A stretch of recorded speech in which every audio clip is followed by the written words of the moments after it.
Ukrainian officials say at least 6 people have been killed by Russian missile attacks on Kyiv and Kharkiv. Dozens more were reportedly wounded, including children.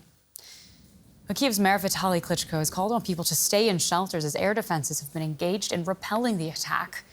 Explosions have been reported in Kyiv and in the surrounding area, and Kyiv's administration has said that several apartments and cars were on fire. Let's get the very latest from DW's Nick Connolly joining me now from Kyiv. Nick, what can you tell us from where you are?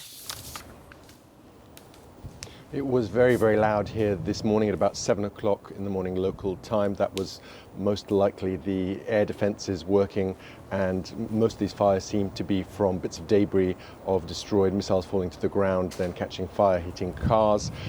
There are reports of casualties here in Kyiv, but it seems to be much worse in Kharkiv. Kharkiv, Ukraine's second big city, is obviously much closer to the Russian border. It's only about 35 kilometers direct airline, and so they obviously often enough don't really get much of a warning. The missiles are faster than it is possible to put out that air raid warning, and there are reports there of also casualties, significant casualties, dozens of casualties, including children, and pretty striking images of a high-rise residential building basically destroyed on one side. So the expectation there that those casualty figures will rise significantly in the hours to come.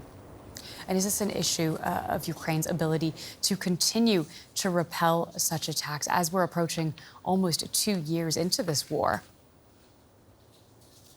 Well, certainly that is a big fear here in Ukraine, that for all the Western hardware that has been supplied in recent months and years, that soon enough they might run out of the munitions to use them, especially for the Patriot missile system, which is crucial for intercepting ballistic missiles. Those are the fastest missiles that really basically fly on a kind of trajectory that sees them dropping to the ground at huge speed.